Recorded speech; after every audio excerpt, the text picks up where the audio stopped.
जिंदगी में बंदगी तू कर नहीं, जिंदगी में बंदगी तू कर नहीं,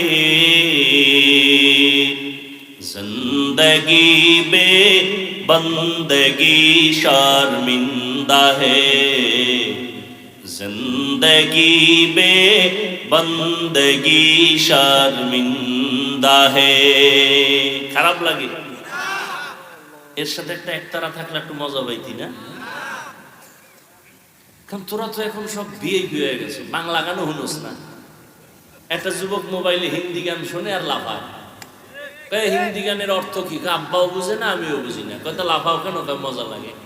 আমার ব্যবহারে তুমি বেজার, মা তুমি দোয়া করে দাও, আজকে থেকে তওবা করেছি, নামাজ ছাড়বো না, দাড়ি কাটবো না, নবীজির কলিজায় আঘাত দিব না, সুন্নাত অনুযায়ী চলবো, ওলামায়ে কেরামের পরামর্শ নিয়ে চলবো, আর জাহান্নামের পথে চলবো না।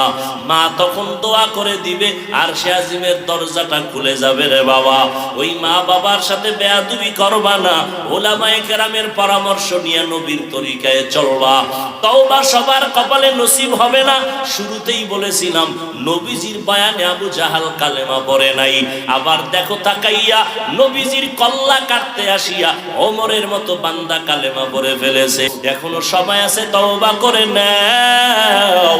মনে মনে মনে মনে বলো, আল্লাহকে ডাকো আর বলো, হে আল্লাহ, জীবনে গুনাহ কম করি নাই, তুমি রাগ করিয়া পানি বন্ধ করো নাই, খানা বন্ধ করো নাই, বাতাস বন্ধ করো নাই, সম্মান থেকে ফালায়া দাও নাই।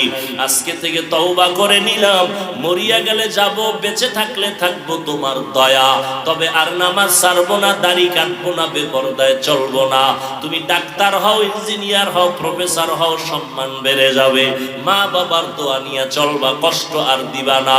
নিয়ত যদি পাক্কা থাকে, অন্তরে কোনো মুনাফিকি না থাকে, তওবার নিয়ত যাদের খাঁটি আছে, তাদের বলবো দুটো হাত আল্লাহকে দেখায় দাও। আয় আল্লাহ, আমাদের হাতগুলো কবুল করে নেন, তওবা কবুল করে নেন, তওবার উপরে মজবুত হইয়া চলার মতো তৌফিক দান করেন। আমিন। আল্লাহ।